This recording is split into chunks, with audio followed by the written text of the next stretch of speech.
Boom. I'm Kat. I'm Haley. And this is Night Classy, the podcast where tipsy teachers teach fascinating lessons. What are we drinking, Haley? We are drinking White Claw Surges, and it is surging.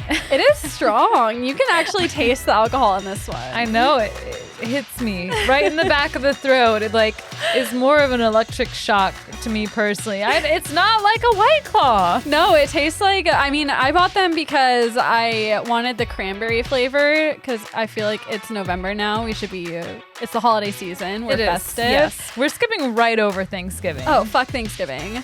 But cranberry, it tastes like a vodka cranberry, except if a vodka cranberry was made with water and not cranberry juice.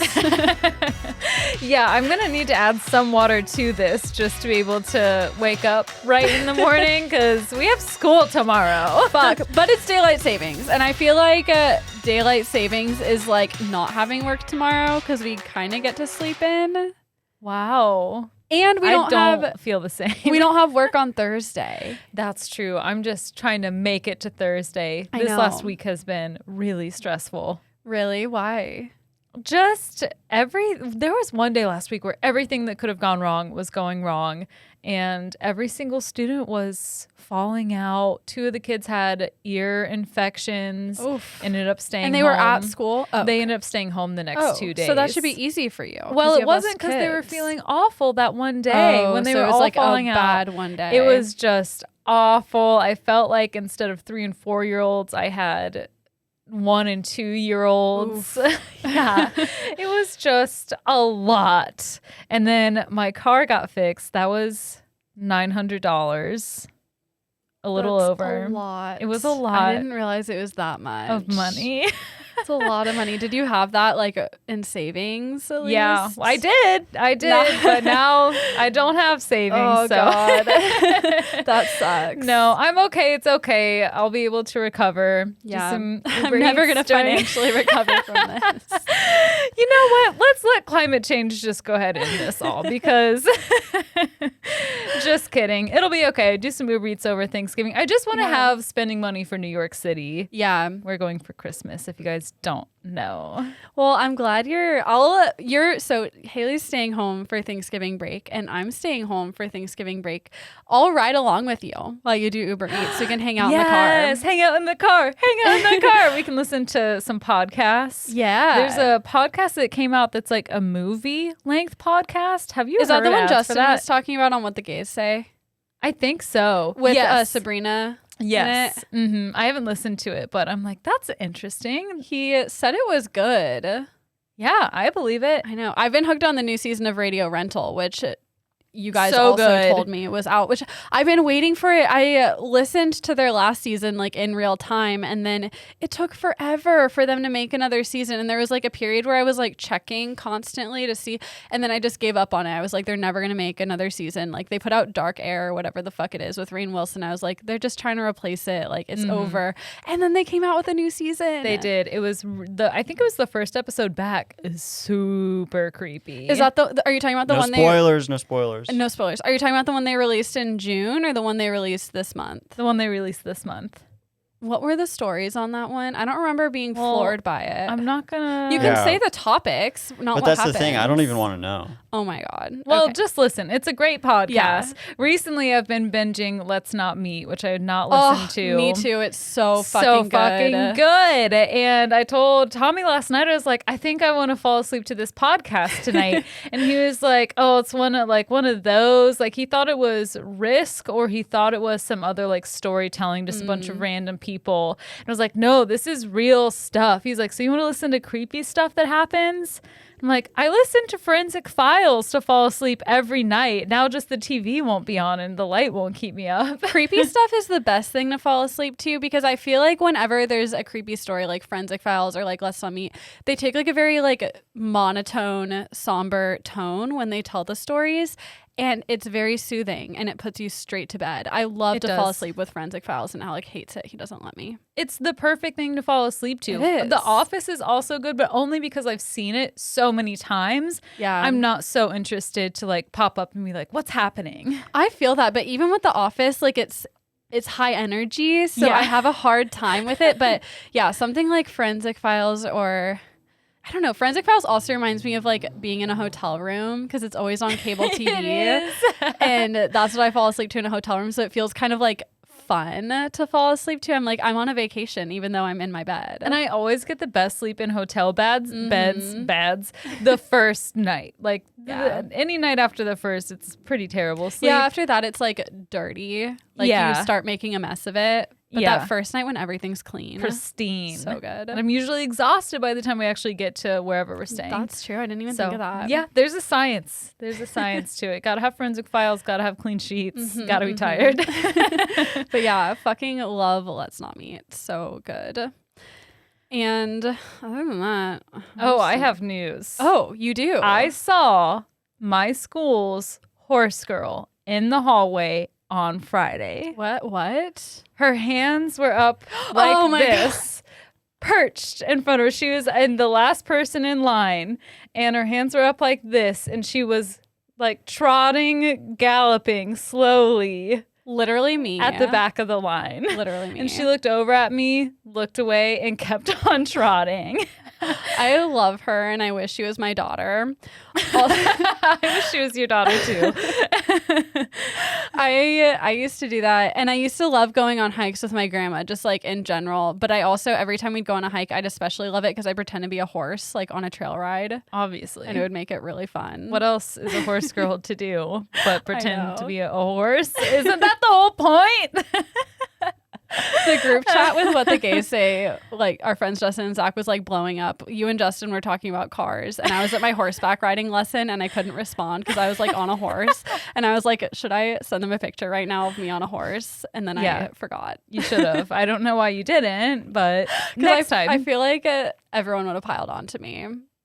Yeah. That's what happens when you're I a know. horse girl. Hey, but It's you're true. proud. You're proud. I'm a proud horse girl. It's fine. It's so fine. I've like been wanting lately because I take my lessons on weekends, and I was like, I just need to take them during the week. But if I take them during the week, I'm gonna have to go straight there from work, which means I'm gonna have to put on my horseback riding outfit at school Oh, no, and no, leave no. from the building wearing like fucking breeches and half chaps, and I'm just like, I can't. You look like a totally So different embarrassing. person on the way to your horseback riding lesson. You haven't even seen me on the way to my horseback. Yes, riding I lessons. have. When? Saturday morning when you were on your way to a horseback riding lesson. Okay. Was that when? Because I started out the lessons riding Western, so I was wearing like fucking Wranglers and cowboy boots, and I Yes. just switched to English. So now I look even more ridiculous because I wear like padded leggings and like knee-high boots, and I just Wow, I look so a you're little like crazy. A little bougie. I'm a bougie horseback horse girl riding. now. So why do you change? Because I wanted to be bougie, honestly. I was like, I'm That done looking checks out. like a redneck. I want to look like a bougie English woman. So I changed. Well, also, I want to work toward jumping, and you can't do that Western. So Oh, okay. yeah. She knows all the things about horses, everyone. Any question, just send them into horsegirl123@gmail.com. But now my outfits are cute, and I'm excited about it. I get to Yeah. wear leggings. So you have to get like special leggings? They're special. They're basically they're called like riding tights. They're basically leggings, like any other leggings, but then they have like a leather patch inside the knee. Oh, Yeah, and then you wear like chaps over them to protect your leg. Okay. Further. Yeah. gotcha. Do you have one of those like coats? No. You don't wear those unless you're like in a horse show, which Okay. I'm not good enough for that. One day though, maybe. I I don't would know about love that. to come to you That would be so fun in a horse show. I was looking at it. I'm like, it's not too much more money than I'm already paying in lessons to like lease a horse, and I'm like tempted, but also that would be a terrible financial decision. Oh so I'm not yeah, going that'd to. be bad. Can But you it's like imagine? it's highly tempting. You just get a horse and put it in our yard. No. I know it would live at the barn, but but I could. but can you imagine? That would be crazy, and then you could come to my horse shows. These are goals. I'm gonna keep buying lottery tickets, and then if I win big, I'll get you a horse. Please do. We'll Or get a night classy house. everyone share this podcast so we can actually make money from it, and then I'll get a horse, and then I'll put videos of my horse shows on Patreon because everyone wants to see that. I know you do. Oh my god, you can be the horse girl. I can be the horse mom. Instead of dance mom, we'll be the horse Horse mom. moms are fucking crazy. I I think I could fit the bill. They're so easily. crazy. I have a vivid memory. I used to go to my cousin's horse shows, and I was like 8, and I was at her horse show, and there were these 2 moms behind me, and they were so fucking mean and loud and like criticizing. And it was like a children's horse show. Like the kids were like 10, and they were saying the meanest things so loud. And there's this one event in 4-H shows called like Green Horse, Green Rider, which it's like an event for everyone to ride, and then like you're either a beginner or the horse is like not very trained, like well trained, like the horse is a beginner. And so it's like you're either a green rider, which means you're an inexperienced rider, or a green horse, an experienced horse. And everyone was walking by, and they'd sit there and look at them and be like, that's a green rider, that's a green horse. And they'd be like, green horse, green rider. Like it was just like the most catty, obnoxious thing. Why say that? Why does it's it matter? literally a kid's horse. Horse moms are fucking crazy. Like that's just, the stereotype is true, and they're worse than dance moms. I'm going to turn it around from the inside. I'm going to be like a spy. No, I would love it if you were just like disguised yourself as a psycho horse mom, and you were my horse mom. That would be so fun. I'm going to wear a body cam and just put it all on YouTube. Just get in with all the bitches. We'll have to start thinking of names for our horse brand. Oh, our horse brand. That could be it. Horse brand. Horses don't get branded though. What are you Right? talking Cows about, do. horse brand? Well, we have to make a brand around our horse experience. Like a brand for like our personalities? Like, Yeah. or like, are we selling stuff? Well, both. Oh, both. Let's do both. My bad. I'm so I'm silly. all in. I don't know why you're not with this. If you're not as dedicated as I am, then we'll just have to figure something else out. I'm totally down for a horse brand, because you know what? Now that I'm buying horseback riding stuff, I'm like, why can't I buy leopard print riding leggings? Why can't I buy hot pink riding leggings? They're only for children, and I want them in adult Yes. sizes. So Yes. we're going to start a brand for that. And then I'll wear it to the show, use my sales skills to talk to all the catty moms who would obviously want to be catty and show off how wealthy they probably are if their kids are in Obviously. fucking horse lessons. And get them to buy it. We're going to infiltrate the horse.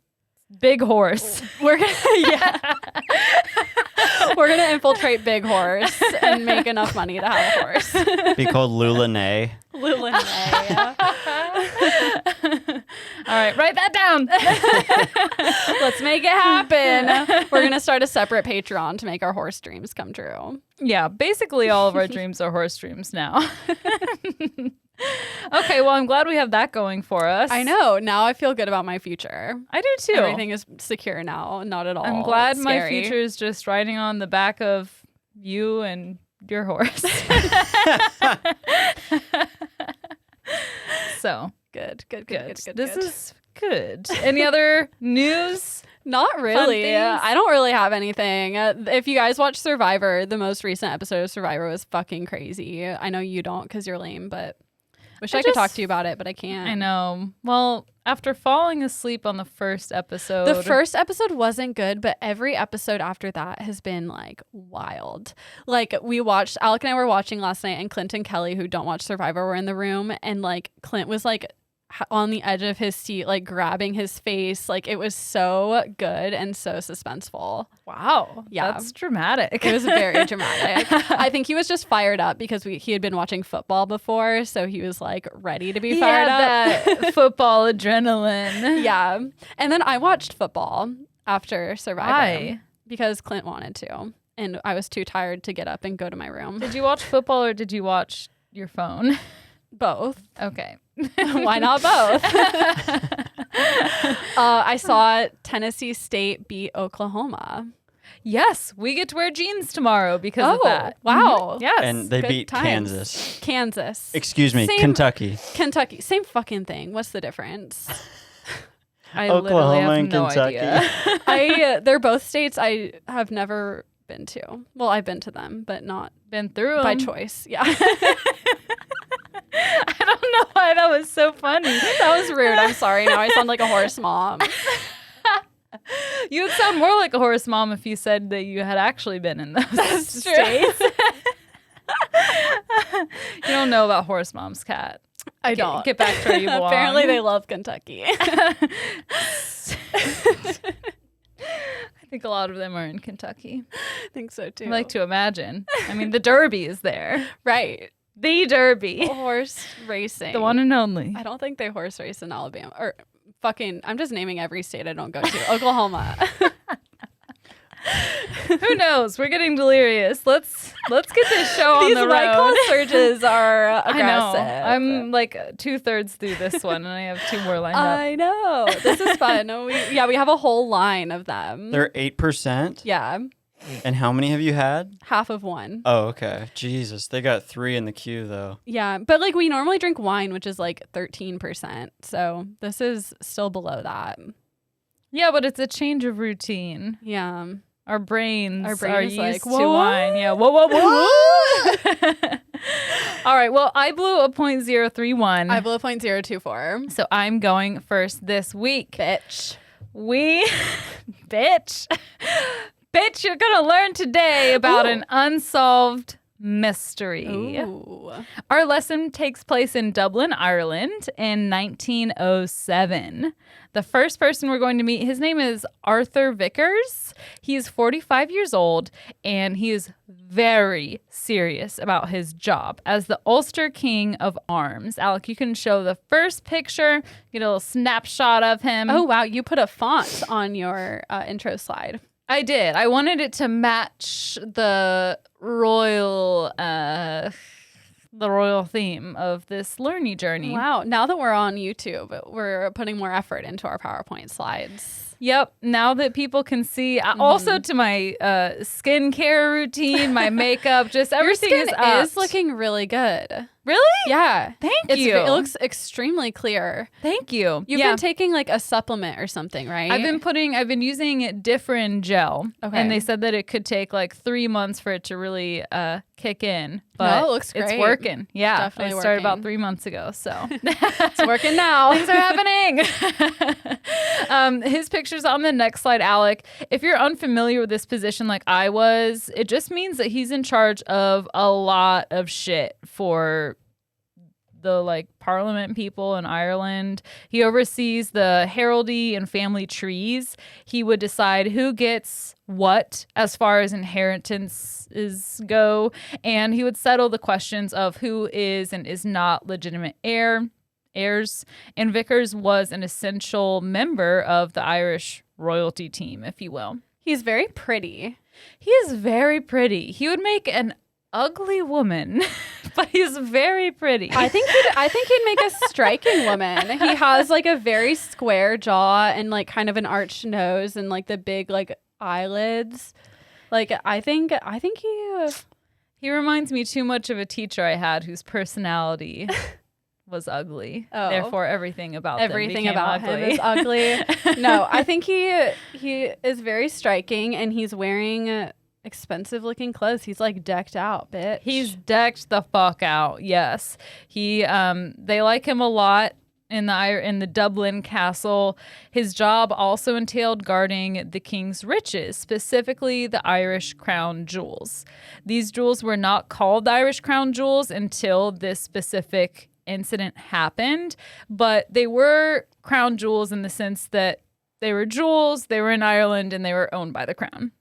So these jewels consisted of a heavily jeweled star, a badge, and some collars. And all of the jewels were of the highest quality known. That's in the next slide, Alec. I have a little description here. The star has 8 points, and it measured 4 inches across. It featured dozens of Brazilian diamonds. And within the star, there's a shamrock made of emeralds and a cross made of rubies. The badge is similar, donning diamonds, emeralds, and rubies, all set in silver. And these jewels were valued at over $4.5 million in today's money. That's not that much, I feel like, for a royal crown jewels. They're like, it's just Ireland. You know? It's just Ireland. Things were going down between England and Ireland. They were, the nationalists, the unionists, which we'll get into a little bit. So they're like, you don't really need that much. Yeah, they get like the pity jewels. They're the pity jewels. Mm-hmm. Still $4.5 million. That could change my life. I mean, really, for sure. $10,000 could change my life. But like, I feel like $4 million is like nothing to like the English royal family. Oh my like, gosh. That's like pocket pence or like whatever the fuck. I looked up the Hope Diamond just like see for comparison what that was worth, and it was like $400 to $500 million. Yeah, see, that's what I'm talking about. That's a royal crown jewel. I'm Yeah. sorry, Ireland. I'm a half Irish, so like I'm on your side here, but that's a little pathetic. It is. It is a bit pathetic, but they were expensive, important jewels nonetheless. And being in charge of the security for these crown jewels was Vickers' least favorite part of the position. But he put up with it so he could continue his research and keep his job. What does being in charge of the jewels mean? Like, aren't they just in a box? They are in a box. There's a lot of procedure around Okay. them. They were initially kept in a lock at West End Son, which was a jeweler's in Dublin. And this jeweler was the official watchmaker for Queen Victoria and was very serious about his security. So anytime the king, the queen, or any representatives visited Ireland, they had to wear the jewels, or if they had to wear the jewels would be removed from the safe at the jeweler's, transferred to the Dublin castle, and then kept in an ancient complex where they would be given to whoever was going to wear them while they were in Ireland. I see. So it's like overseeing the transportation, and if they get stolen or lost, like he's fucked. Yes, exactly. And whenever the jewels weren't being worn, but they were at the Dublin castle, they were stored in a wall safe in the Birmingham Tower. This was also the old office of Vickers. I don't know how to say his name, if it's Vickers, not sure. But it was the old office of his predecessor. But when Vickers took over, he decided to switch some things up.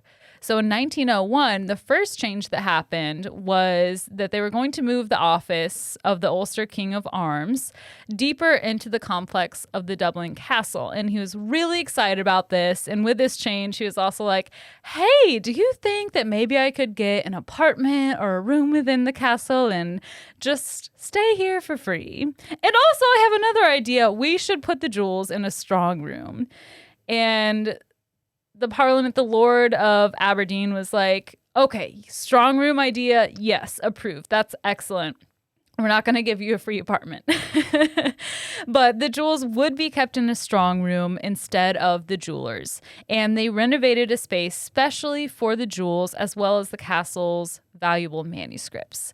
So the workers labored for months on this new Bedford Tower office, and it was finally time to move the safe into the strong room that had the jewels in it. But as the men worked to move the safe into the strong room, they realized that the measurements were all wrong. The doorway was way too small, and the safe was way too big. They couldn't get the safe through the door. I'm sorry. So I'm looking at 2 badges and 2 necklaces or something right now. Why do they have to be in such a big safe? Just take them out of the safe. Well, they have to be in the safe. I don't know. Get a new safe. They're the fucking royal family. Like, what?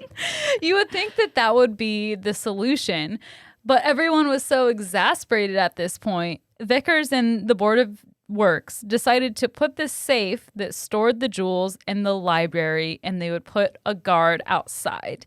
It was just a temporary fix until they could figure out what the heck they were going to do about the doorway problem. Like, buy a new safe. Like, It what? seems simple, right? Yeah. So simple. It's an easy fix. Why? They don't just need a giant safe. hop on Amazon Prime and get that bitch delivered. Right. It's not hard. Or send the jewels back to West End Son and have them stored there until you get it figured out.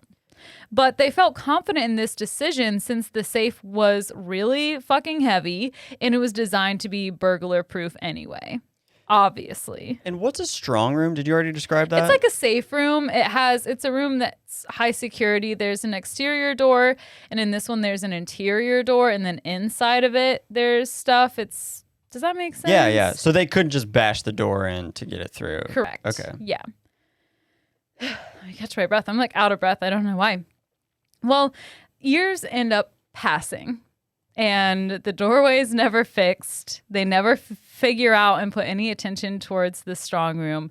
And the jewels were still in the safe, which was still in the library. Have they been having like one dude guard it the entire time? Yes. For years. A guard stands out there at all times. The library is being guarded.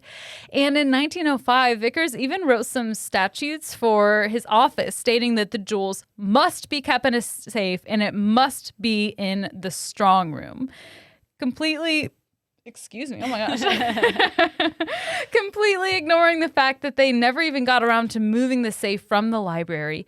There were tons of visitors in the library on a daily basis, as it was the waiting room for Vickers's office. It's a castle. Don't they have another room besides a library that they can still? You would think. So many bad You would think. So many bad decisions. He clearly, this was his least favorite part of his job because he's putting no thought into it. Yeah, he just doesn't care. Yeah. It's something he's being forced to do. He's like, I'd rather just research the royal family line. He's like, $4 million? Psh, my gold coat costs more than that.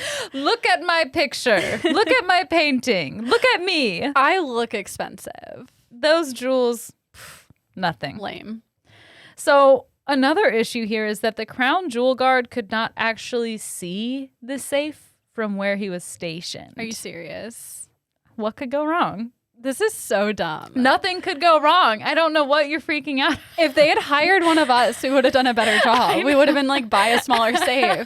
Bam. Problem solved. Use your brain. How about that? Like, literally, Also, what? In the first place, how did the measurements even get to be so far off that the safe that they already had couldn't fit through the doorway? How small was the doorway? I mean, we did order a washing machine that didn't fit through our doorway, so... But we aren't the royal washing family. machine didn't measure. Was it worth $4.5 million? Good point, good point, And we good didn't point. measure. Like, my God. Yeah. So fast forward to the summer in 1907, 2 more years have gone by with the safe in the library without any issues. So I guess that's good.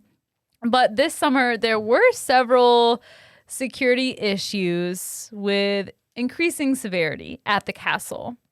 All of them ended up being ignored. So let's go through them. On June 28th, Vickers was let in by a guard that morning when he realized that his key to the front door of the Bedford Tower was gone. He couldn't find it anywhere on his person. And he was just like, oh, must have lost it somewhere or something. On July 3rd, the woman who cleaned Vickers's office, Miss Farrell, found the door unlocked when she arrived. She let the guard know, and the guard let Vickers know, but Vickers did nothing. The safe wasn't checked. No locksmith was called to change the locks. Vickers just went on with his normal day. I mean, that's what I would do. You never like think something like that is going to be a problem. You're like, oh, I forgot to lock my office. Seems weird when a week ago your keys were stolen and also you're in charge of very important things. I suppose. Like, just don't put me in charge of important things. I guess that's the moral of the story. On July 6th, so 3 days later, Miss Farrell realized that the outer door to the strong room, which still did not have the jewels in it, was unlocked. The inner door was still locked, but not very soundly. The key to the inner door was just sitting in the lock on a ring with other keys on it. Is anything in the strong room? There's nothing in the strong room yet. So again, she wrote a note for the guard, Stivey, and left the keys for him. Stivey took a look around and he read the note from Miss Farrell, found nothing amiss, and he let Vickers know what happened. Vickers paid almost no mind as he was really stressed out at this time, running around the castle to prepare for the king's upcoming visit. So Dublin and the castle were all abuzz because the Irish International Exhibition, which was a grand World's Fair, opened in May that year and was scheduled to run through November. King Edward VII, Queen Alexandra, and Princess Victoria were due to visit on July 10th, and they would make an appearance at the exhibition and perform some various royal duties. The visit had to go smoothly because things were really heating up between these unionists who wanted, Ireland to remain under the English reign, I guess. Yeah. And the nationalists who wanted to separate from the crown. Spoiler alert, things did not go smoothly. So later that day, Vickers got a message from Weston and Son. They had been working on a gold collar that would be worn by one of the members of the Order of St. Patrick. The piece was ready and they would deliver it to the castle that day. So Vickers handed Spivey, not Spicy. He handed him the keys to the safe and asked him to retrieve the collar and place it in the safe. When Spivey placed the key in the lock, it wouldn't turn. So he tried turning it the other way and then tried to open it, but it wouldn't open. When he had turned the key, it had locked the safe. So it had been unlocked. And had been unlocked when he arrived. Ruh-roh. So Spivey sprinted to Vickers' office and let him know that the safe had been unlocked for an unknown amount of time. They both ran down back to the safe, opened it, and found that almost everything stored in the safe was now gone. All of the gold collars, a case of jewels, and the Irish crown jewels were gone. All that was left was a single sky blue ribbon. The ribbon had been fastened to a hook, which was connected to the badge of one of the Irish crown jewels, and the thief could have simply yanked the badge out, but it was clear that they had carefully and cautiously unscrewed these really finicky, delicate screws, taking great care. It was very clear that it was quick. It was it was not quick. And also all of the tissue paper and cloth that held the jewels and all the other valuables had been returned carefully and placed back into their boxes. Weird. Yeah. So whoever did this took their time. There was no rushing involved. Vickers called the Dublin Metropolitan Police. They came through none of the doors to the front tower, the strong room. None of the doors at all had been forced. There was no telltale signs of a hastily copied key, like scratches that they would see on the inside of the locks. So either the locks were opened by professional copies or the thief had the original keys. I catch my breath. I don't know. I'm so out of breath right now. You've been talking. I've been talking. So there were 7 keys to the front door of the Bedford Tower. These were held by Vickers, Spivey, Miss Farrell, and a few others working for the Office of Arms. There were 4 keys to the outer room of the strong room, 2 keys to the inner door, and 2 keys to the safe. Of the 4 outer strong room keys, they belonged to Vickers, Spivey, one of Vickers' assistants, who was his nephew, Pierce Gunn Mahoney, and Vickers' secretary. But that key had been returned and placed within the strong room.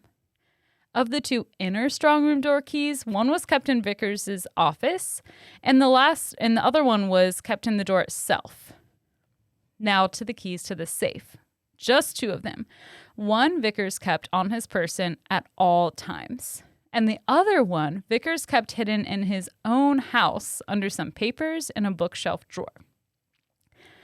So this is a huge problem. This is all of the riches in the castle, and the king's visit to Dublin had been postponed. He was pissed off. Pretty much everyone involved was pissed off. A reward for $140,000 in today's money was issued, but to this day, it's never been claimed. Well, yeah. What's more, $4 million or $140,000? That's a good point. That's a really good point. The Dublin police began their investigation, but it was not successful. So the Scotland Yard was called in. And this big shot inspector named John Kane arrived. He conducted his investigation and sent it to the Dublin police. His report identified who he thought committed the theft, and he was sure that it was an inside job. Obviously. Yeah. But the Dublin police were like, fuck you, we don't need your help, man. And they sent Kane and his team back to London. To this day, Kane's report has never been found. So somebody destroyed it. Or he's just like, fuck you guys. If you don't want my help, I'm going to destroy this report. I don't know. He sent it to them. Oh, he did? Yeah. Okay. So people think that it was destroyed. Yeah. And rumors start swirling of a cover-up going on. So people theorize that Kane found out too much. He figured out the truth, which was an answer of something that was unacceptable to those in power, and he was taken off the case. Okay. Meanwhile, Vickers remained suspiciously calm during this investigation. He maintained that nobody on his staff would have or could have done this, and he was confident that the jewels could very well show up on their own. What? Right. They just Literally took what? a break. They were so tired of living the royal life, they just walked up, ran away. They'll come back. Yeah, they're in a hotel room watching Forensic Files. It's a phase. It's a phase, Mom. I would definitely join the jewels and we would make sure that they didn't get back. I feel like this is just like I feel like he has anxiety and he's just like in full avoidance mode. He's just like, they'll come back. We don't have to do anything. They always come back. They'll come back. Just believe me. Just let's go. Let's all go lay in bed and watch The Office for the 100th time. They'll come back. I promise. He just has no object permanence. And so anytime he's not looking at them, he thinks they're missing. Yeah, he's like, they always come back. Just try opening the safe again. Works for me. I don't know what you guys are doing wrong. Works for me. Can I ask a quick question clarifying the geography of this room thing? Yeah. I just got a little lost. So there's the strong room, which it doesn't fit through. And then there's a door inside the strong room. Yes. And that leads where? It's just it's like a room within a room, which is where the jewels were supposed to be stored. But they're stored in a safe in the library. And the library's just like nearby? Yeah, it's nearby. It's in the same tower of the castle. Okay. And Vickers' office is like directly connected to the library. Okay. Does that clarify? Yeah. I was wondering if the library was somehow on the other side of that door that was inside the strong room. And I was just curious why someone would go through that door. But I guess that could They could show. have been looking for it. Like they didn't know for sure it was in the Yeah, library. that's what I was trying to get straight. Yeah, I think Okay. that's probably what happened. We'll go through the theories at the Okay. end of this. Okay. So with the hefty reward, plenty of tips came in, which also led to plenty of dead ends. Like my hair. I just thought of that. But one came to Vickers directly. A woman claimed that her daughter had a vision about the theft. And Vickers asked his good friend, Francis Shackleton, remember that name, to contact this woman and set up a seance with her daughter.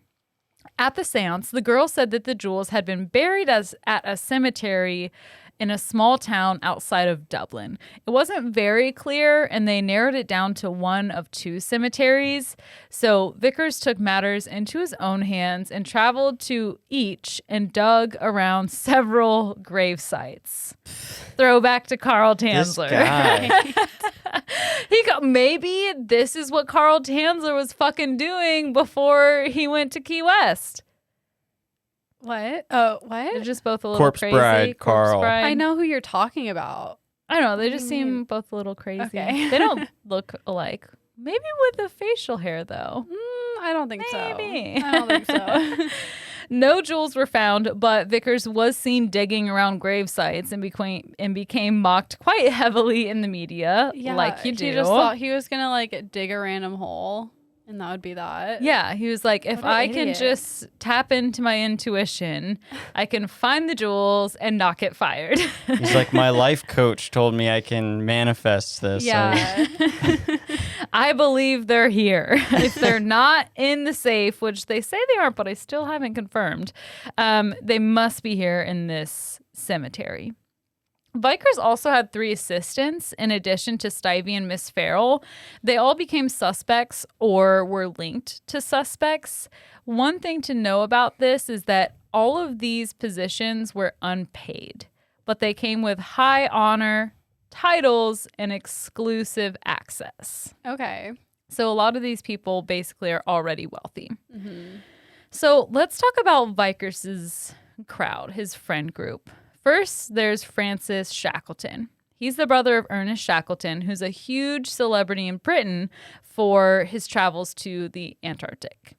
Francis was charming, handsome, and clever, and he mingled with the upper class in Dublin and London. He was apparently a stockbroker, but we're not really sure if he was good at it or not. He just owned stocks. He just owned stocks. He flaunted a lot. He did go bankrupt at least once, and he just really liked to party all the time. Fair enough. He spent most of his time in London, but when he did come to Dublin, he had a standing agreement with Vickers to stay at his house with him. Turns out they had an intimate and possibly physical relationship. And in exchange for housing, Shackleton would pay half of Vickers' rent and his bills for the year. So pretty sweet deal. And he just really liked to throw his money around. You can stay on this next slide. So these are the main suspects we'll talk about. Okay. So there's Francis Shackleton. And Shackleton was known to be gay, which was completely taboo in Irish society at the time and was illegal, but with enough money, no matter the time period, you can get away with anything. So another one of Shackleton's, his main boo was Captain Richard Gorgas, who served in the military. Also in Shackleton's social circle was Lord Ronald Gower, a sculptor and biographer who had been implicated in a raid at a male brothel in 1890, as well as John Campbell, the Duke of Argyll, who was heavily rumored to be gay, as well as also being the king's brother-in-law. Shackleton had a lot of friends, and they seemed to mix and mingle. And for those who knew them, there were rumors going around about them all being in a relationship, and there being like orgies, and there were just a lot of rumors about them that were unfounded. Right. So now let's talk about a guy named Pierce Gunn Mahoney. He is the son of Vickers' half-brother. Mahoney was old money. He didn't really have to work, but as a favor to his half-brother, Vickers gave his nephew an honorary position of the Cork Herald, which would give him status within Dublin. I have no idea what the Cork Herald does. I don't think he probably really does anything, especially because it's unpaid. I mean, that's like almost what we are when we actually drink bottled wine. Which is never. I did for like several weeks drink bottled wine because I was your saving. Dad sent it to you. No. Recently, because I was saving wine bottles for you so we could make our wine. Yeah, we need to do that. Let's do that this week. Okay. Or during the weekend, depending on how we could do it during it Thanksgiving break.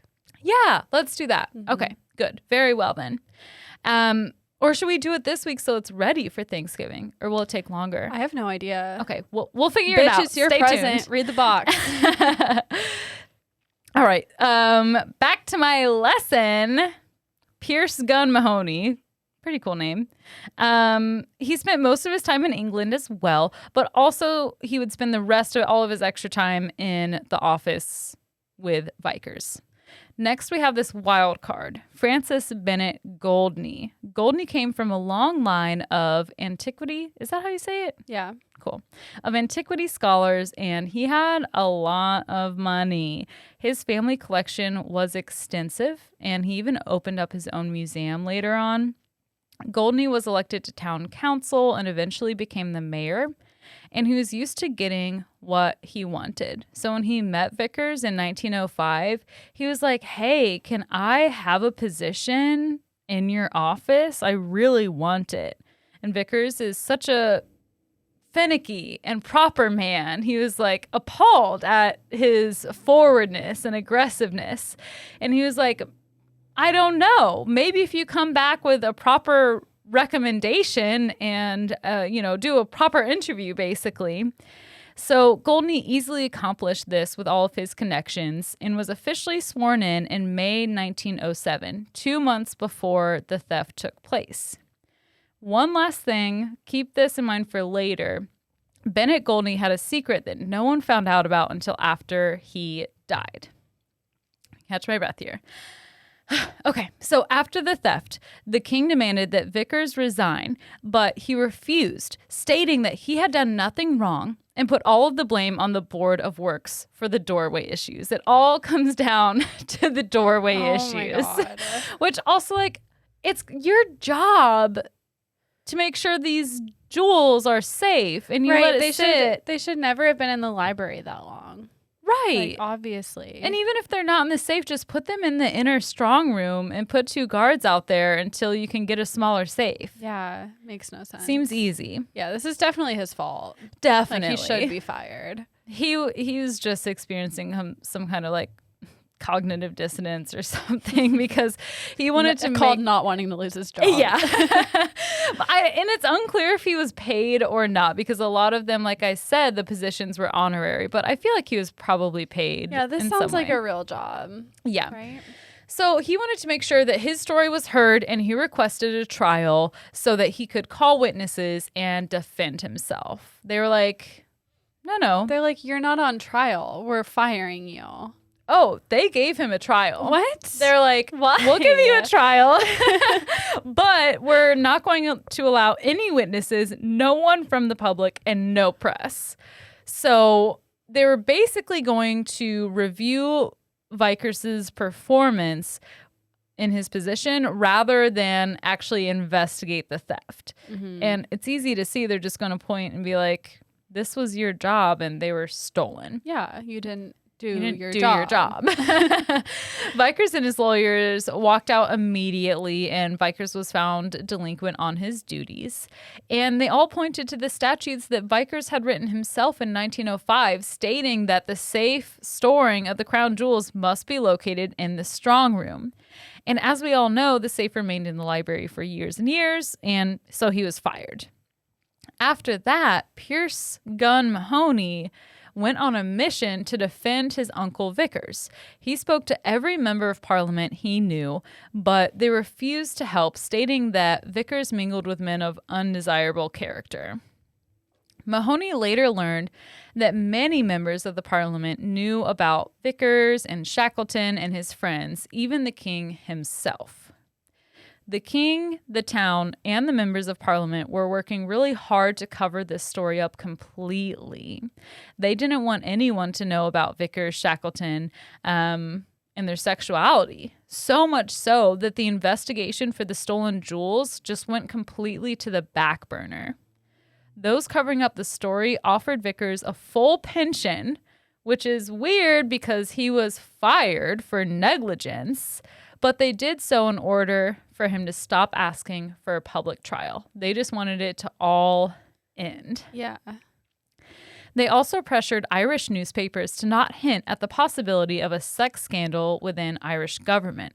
There was no hint of this at all within the Irish press, but the Irish American newspapers ran the story just the same. They didn't give a fuck. Those bitches. They're like, hey guys, listen to this. These stories included rumors about orgies amongst the government officials taking place at the Dublin castle itself. And they're like using the crown jewels as dildos. oh my God. They like lick one and like put it on their face as like jewelry, like gemstone jewelry. They're at Coachella with the jewels, Yes. just like having orgies in their camper. That's Jewels on probably their what face. happened. We found out the truth. King Edward was trying to squash any and all scandal. The news just kept trickling out. Mahoney sat down with one of the publishers and he was like, all right, I'll tell you a story and kind of clear some names here. And he told the story of one of the parties at Bedford Tower. He let them know that Vickers was a lightweight, and he declared that the parties weren't orgies, but there were a lot of pranks. That's what we're calling it now. So I don't know what a all lot of of these pranks. pranks included, but one of the pranks included one party, Vickers got so drunk that he passed out, and his friends / lovers rifled through his clothes and found the key to the safe. They went down to the library, opened the safe, took the Irish crown jewels, replaced the keys back on Vickers' body, and took the jewels. But it was all just a prank. They were like, Vickers is going to be so surprised. It's these guys that are saying this? Yes, it's Peter Mahoney who's saying this and telling the publisher this. Peter Mahoney? Pierce Mahoney. Oh. Sorry, my phone went off. Let me silence that. It's Pierce Mahoney telling him that, who is Vickers' nephew Okay. and also an honorary employee of the office. Okay. So the plan was that they would mail Vickers the jewels in a box, and he would be surprised a few days later when he opened the box and had the Irish Crown jewels. It was his Not job. a funny prank. No. Not at all. That would make me crap my pants, have a heart attack, and then die. Haley, I'm going to play this funny prank on you where I steal your laptop and then it comes in a box on our doorstep a few days later. I have nightmares about my laptop being stolen, actually, because I'm like, I don't know what I'm going to do. Right. That would be terrifying. I would have a breakdown. I would actually never financially recover from buying a new laptop. Never. It's so fucking expensive. I spent my last dollar on my laptop 3 years ago. I could not do that again. Yeah. And even mine was refurbished. Mm-hmm. So I'm going to save up for big things like that. But also he wouldn't have even known because he didn't pay that close of attention to these crown jewels.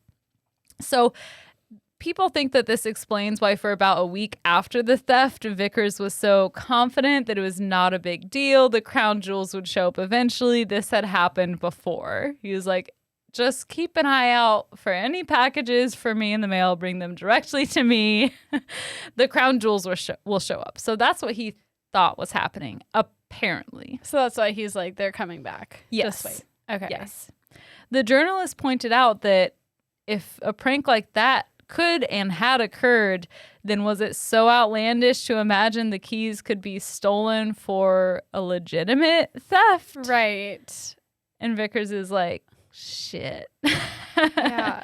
So little updates ran in the newspapers for some time, but eventually it just kind of died down. The government's tactics had worked to cover the story up and make it all hush-hush.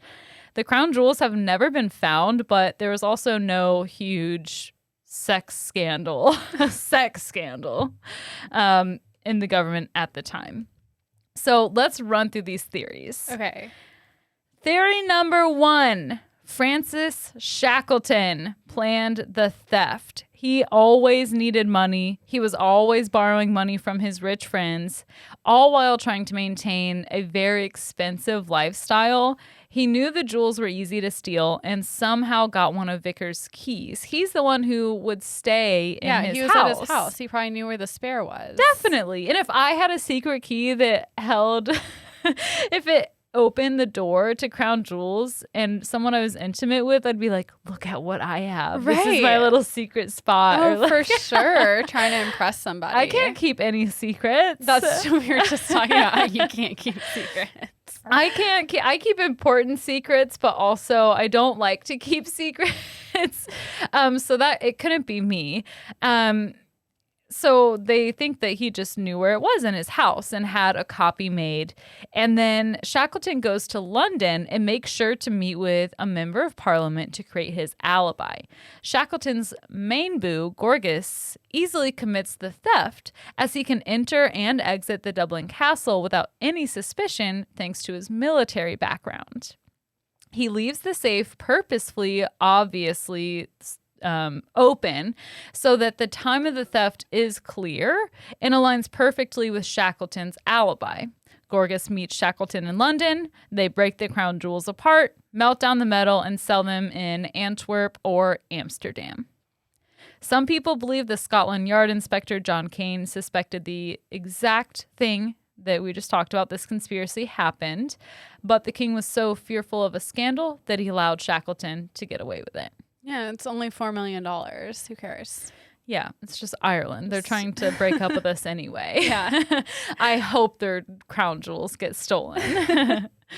All right, theory number 2 is that Shackleton is blackmailed. People in high society know that he's gay and just go on, but that's different from his sexuality being published in a newspaper and creating a whole scandal within the Irish government. Some theorize that in an exchange for the thieves' or the blackmailer's silence, Shackleton used his access to produce a copy of Vickers' keys, but did not participate any further in the theft beyond that. So that's kind of giving him some extra credit. Theory number 3 is that some Unionist officials stole the jewels to embarrass Lord Aberdeen. Aberdeen was a known nationalist, and they didn't agree with his politics and wanted to stay united with England. So they stole the crown jewels, hoping Lord Aberdeen would be fired for poor management of Ireland. Turns out it was just Vickers. But it's also possible that they blackmailed Shackleton or that Vickers provided the key, as he was also a Unionist. If the Unionists were the ones to steal the crown jewels, the jewels could very well still be sitting in some security box at a bank today, as they didn't need the money and just wanted to embarrass the king and couldn't risk being caught selling the stolen jewels. That would be cool if they could be know. found. That would be so cool. And that got me thinking, like, I'm sure there's a lot of important and I'm sure some sketchy shit in security boxes in banks and stuff like that. 100%. I wonder how many crimes could be solved. Yeah, I don't know. I've always like been curious about what like a room like that at a bank is like. Yeah, Like, I wonder if it's anything like the movies. Yeah, like how there's just like it kind of looks like a PO box situation, like just like lockers kind of. Yeah. You know, like safes on the wall. Like is it like that? I like to imagine it's just like piles of treasure, but that's probably not real.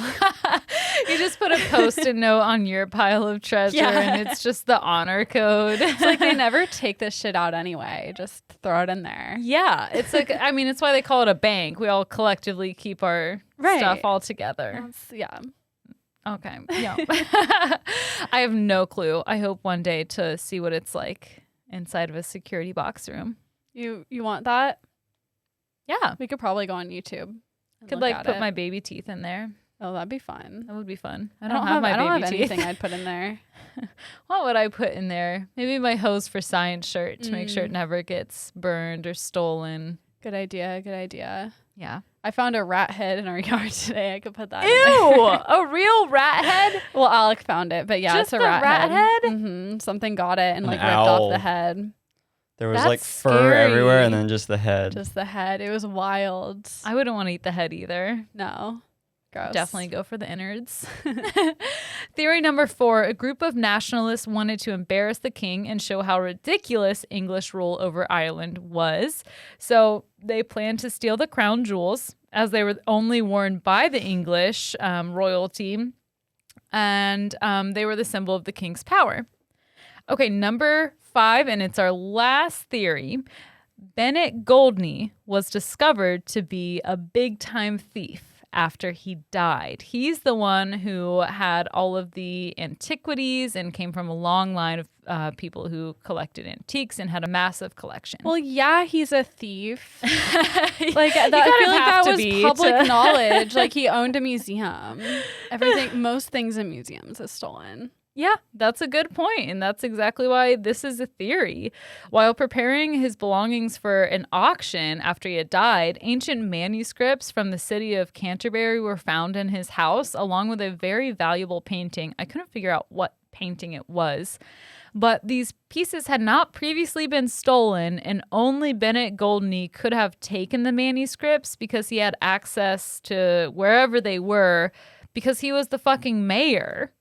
It's theorized that Bennett Goldnie stole the key himself or with the help of Shackleton. And either way, he was able to create an alibi, heads out of Dublin, and orchestrates the theft just months after joining Vickers in the Office of Arms.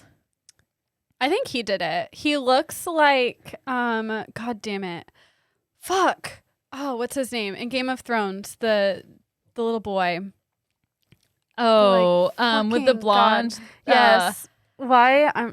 I have no idea what his This name is is, so but he does. embarrassing. He has a little smug ass look on Yeah, his he face. has a little smug ass look. I think he did it. I think he did it too. I hate the thought that Arthur Vickers had anything to do with it because, like, he cared a lot about his job. He just didn't want to be in charge of the jewels. Yeah. I think that that's a strong possibility. Joffrey Joffrey, Baratheon. thank you. Joffrey. But yeah, Joffrey. Yes, fucking Joffrey. Yeah, the he worst. has a Joffrey look. I really See, think I'll he show did it. people on my camera. People know what Joffrey looks like. I didn't. Oh, That guy. yeah.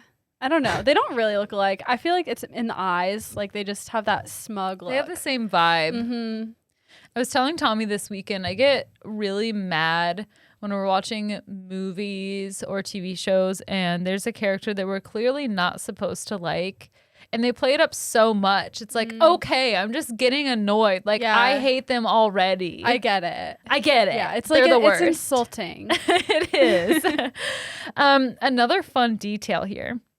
In the fall after the jewels had been stolen, Bennett Goldnie had a large gas tank installed on his car and then took a road trip to Amsterdam, which so happens to be one of Europe's biggest jewel markets. Making the trip with him was none other than his friend J.P. Morgan. J.P. Morgan is believed to have been involved in plenty of art and antiquities. The J.P. Morgan? The J.P. Morgan. Wow. It's my bank, baby. Represent. Stolen. You sleep on a bed of lies and thievery in art and antiquities. FabFitFun stole money from my bank today. Really? From my JP Morgan Chase account. How? Well, I didn't realize that my yearly subscription would renew automatically, so I woke up to a fun little $200 charge, and I was They like, did not "Oh my steal fucking it. god, they stole it! They did not steal stole it. You agreed to the terms and the conditions. Not knowingly. I was Not like, knowingly. I was like, I don't need this anymore. Like, I'm not gonna renew my account. I don't need it. And then they stole it from me, and now I have to. You renewed it. I tried to get a refund, but I don't think I can. They're just pranking you. It's just a fun little prank. It's a prank. Call them though. If you call them and talk to someone. Yeah, I need to. Because I Whether or I not have, you I have will. enough- Yeah. I have enough face cream and tote bags. I Oh don't my need any gosh. more. Yes, I'm about to cancel my Ipsy because Yeah. I told them no more facials. I don't need any more lotion. I don't need any more Yeah. facials. Then they And keep fucking sending it. They're just fucking They love neck deep to give you in lotion. the cream. I know what lotion I like. I don't need more lotion. Lotion is a very personal choice. It's a very personal. Like, I don't want to test out new lotions. I'm pro-choice for all things, including lotion. Actually, not all things, but abortions and lotion, I am pro-choice. So yeah, they think that maybe it could be Bennett Goldnie and J.P. Morgan, who you need to change banks, possibly stole it and sold the jewels anonymously in Amsterdam. All of these people involved had not the greatest ends to their lives. I have about half a page left in notes. Do you want to know about the ends of their lives, or do you want to wrap this show up? What time are we at? We're at 109, but I have want to hear time. about You the. wanna hear? Okay. Yeah. So Francis Shackleton, he ended up declaring bankruptcy in 1910. He owed over $10 million in today's money. So more than the crown jewels. That's what I'm saying. Like, why are Maybe we? he used to owe $15 million, but then he stole the crown jewels. I just don't understand why we're so pressed about these crown jewels. because of the crown jewels. But they're for. I don't feel like understand- to these people, $4 million should not be that big a But deal. why are you not pressed? I'm not pressed, honestly. You're a teacher. That's $5 million. Oh, if it was my $5 million, I'd be pressed. But like, it's just a weird. Like, I don't know. it's a big fucking $4 million deal. is like, I don't want to sound like I don't think because obviously it's a lot to me. Yeah. But when I think of royalty, I'm like, money is no issue. Like, if it was $400 million, sure. Yeah. And you do have a point, because they didn't care enough to pursue the actual That's true. investigation. That's true. It meant less to them than a sex scandal. Yeah, which also, how big of a sex scandal? Right. Like, It you went had- less to them than their homophobia. Yeah. So Francis Shackleton was super in debt. He fled to Portuguese West Africa, got accused of cashing a widow's check there, got sent back to London, served 25 months of hard labor. And in 1931, he was charged for conspiring to steal hundreds of thousands of dollars from his old friend, Lord Richard Gower. He then changed his name, moved in with his sister, and died penniless. So That was he- Shackleton. That was Shackleton. He went Okay. for Shackleton. quite the wild ride. Yeah, that was the one who shacked up with Vickers when he was in town. Let's talk about Richard Gorgas. He was the one who was Shackleton's main boo, served in the military, and was quite violent, apparently. He really committed to his alcoholism. He got hunted. I didn't know if you would laugh at that or give me a side eye. Did you write that or just I that a wrote quote? that. He really committed to his alcohol. He leaned in, got hunted down for illegal sex practices, and he ended up shooting one of the officers when they came to arrest him at his house. He served 12 years in prison for manslaughter, tried to use his knowledge of the theft of the crown jewels for early release. Oh, what did he say? We don't know. It didn't work. They didn't Oh. believe him. And after his release, he was struck and killed by a train. It is Oh, still God. unclear if it was an accident, if he completed suicide, or if it was a homicide. It's like, that's Dang. another mystery. A homicide. Right? How do you kill someone like that? Just I push don't him? know. Maybe whoever he actually had knowledge on who stole the crown jewels found out that he was talking shit in prison. And And they're like, the easiest way to kill him is by pushing him by in front train. of a train. Death by train, that is my choice. Okay, Pierce Gunn Mahoney, the nephew of Arthur Vickers, he moved to their family home where he kept things low key, but was mysteriously found shot to death in a pond in 1914. A pond? He was in a boat. He was rowing to go to some bar or something like that, and somebody shot him to death. Dying in a pond makes me think, Alec and I just watched this movie called, sorry, this is so off topic. Have you seen the movie Night House? No. I think it just came out this year, right? Yeah. It was so, if you like horror movies, it was so fucking good. Everyone stop listening to this podcast and go watch Night House. Where can I watch it? I think we Amazon. bought it on Amazon. I think we actually had to Yeah, buy I think we it. bought it for Yeah. like $15, so you should watch it on you our can watch account. it on our account. For like the next 2 days. Oh, you bought it? Yeah, Yeah. you weren't allowed to rent it because it's so new. You had to pay $15. Oh, okay. But Yeah, it was worth every 10 out penny. of 10. Mhm. Okay, sweet. We'll have to Yeah. watch that. Give me the login. All right, Francis Bennett Goldnie, the one that you think did it, was elected to Parliament in 1910 and died in 1918 due to a motor accident. And his thievery was discovered a year after he died. Lastly, Arthur Vickers. He refused the pension they offered him. He relied on money from his brother-in-law and the money he got from the Daily Mail after suing them for libel.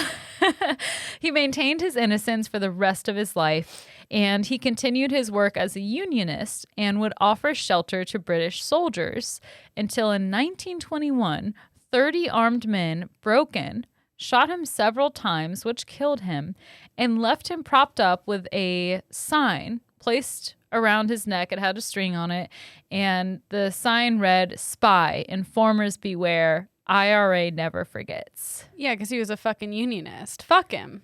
So But that's that. I also don't think he stole. Like, I don't think he. I don't stole think he the did jewels. it. I think he's just like bad at his job and an asshole. Yeah, he's just not focused on the right things. Yeah.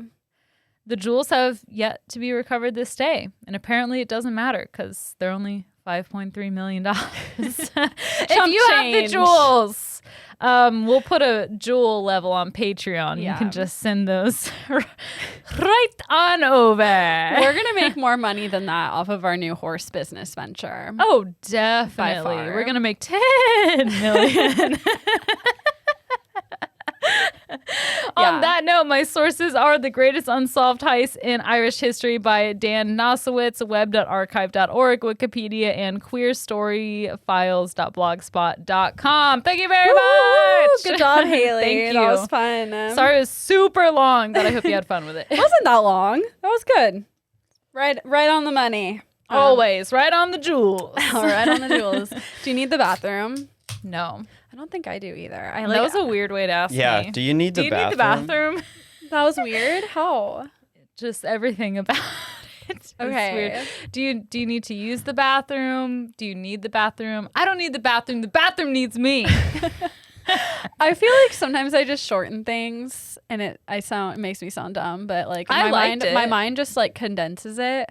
I hope you liked it. It was 'cause weird, now but I liked it. feel self-conscious. Anyway, I don't think I need to use the bathroom. I feel like I could pee, but I don't need to. I can get through my lesson. Let's do it. All right, let's fucking go. This is a little history day today. Welcome to history class. Haley had a little history lesson. I have a little history lesson. I'm a list bitch, and I have some strange historical inventions for you today. Nice. I love a good invention. I love a good invention too, and I wanted something like chill for my research. I was like, this is going to be so easy. It was not easy. There are so many, first of all. So you have to like read through a bunch and try to find the best ones. And then like also a lot of them, it's like, I could say what it is and that's it. Like I wanted ones that had like a cool story and I could elaborate. And so like that just like took forever trying to like find ones like that. So it ended up being a lot more work than I thought it would be, but worth it. Good for you for leaning in. I leaned in and let's get started. So Alec, you can pull up. You already pulled it up. I don't have a fun font on my slideshow, but that's all right. Well, level up. First of all. And you have a lot of slides, right? Yes. Do you want to control them with just that button? Yes, I'll do that. It's just that far right And arrow. we don't have to leave them up the whole time because some of my inventions don't have pictures. Some do. But the first one does have a picture. So here we go. This is the baby cage. Yes, I've seen this. This is so good. It's so fucking crazy. It was so there's literally a cage attached to a window. It's kind of like an AC unit, but a cage. Yeah, with a baby in it though. With a baby in it. Yep. Uh-huh. And that woman, like, she like closed her window. The baby is out there all by itself. She's like, "Ooh, this looks so fun. Who knows? Maybe you'll fall." Right. Terrifying. Doesn't it just like hurt your stomach to look at this? No, Really? for some reason it doesn't. I think it's really cool. Oh, it hurts me. The baby cage was invented in 1922, and if you didn't get it by now, it's a wire basket meant to suspend the baby out of the window of your apartment building. 1922 seems really late for this invention. I was thinking more like 1890. Yeah. Well, in 1890, like they kind of like people started sort of doing it. It was just it wasn't like patented yet. In 1922, that's when like they started marketing them. So this was so that urban children could get some fresh air and sunlight, which is a good idea, but also then just like take them outside. At what cost? Right. Have you heard about the squirrel program they're also doing? Like going back to your point that it seems like it'd be earlier. In 1884, a man named Dr. Luther Emmett Holt wrote a book called The Care and Feeding of Children. And in this book, he argues that children and babies need to be aired. Air them out. They stink. Exactly. I have a quote from the book. It says, "Fresh air is required to renew and purify the blood, and this is just as necessary for health and growth as proper food. The appetite is improved, the digestion is better, the cheeks become red, and all signs of health are seen." There's this Fair enough. I see no issues. I mean, agreed. But like back then there's like this belief that exposing babies to the cold, like not just fresh air, but the cold specifically would make them stronger and make them like more resistant to getting cold. Yeah, shock their systems. Okay, Haley. Surge them. So like not only was it popular to like put your baby outside, but like also give them cold baths. Oh, that's too far. Yeah, definitely too far. And in this book, he recommended placing babies' sleeping baskets next to an open window, which like also doesn't seem like a good idea. No wonder like 50% of children died before the age of 5. Right. It's just a lot of bad advice. And that is not a factor. 50% of children. A lot of kids die though. Oh, for sure. I don't know the exact statistic, but it sounds like Haley does. Okay, just set this newborn here by the cold window. And then I'll go about Bring my the business. health back. Yeah, the colder they are, the better. Also, I just started drinking my blood orange Surge White Claw, and it's better than the cranberry one. Much better, yeah. Way This better. is the favorite one. Next up, we have natural lime. All different natural. than just lime. Yeah. Well, you know, some limes are manufactured, you know, edited by humans. Right. So GMO lime. this is all natural. Mm-hmm. Normal lime. Regular. That's what I wish they called it. Normal lime. And blood orange, I wish it was just bloody orange. I wish it was just blood. Or bloody orangey. Bloody orangey.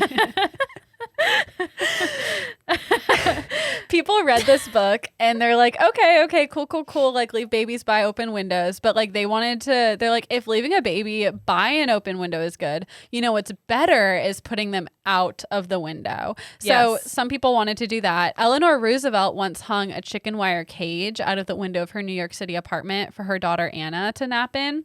She did this regularly until a neighbor rightfully threatened to call the cops if she continued. Wow.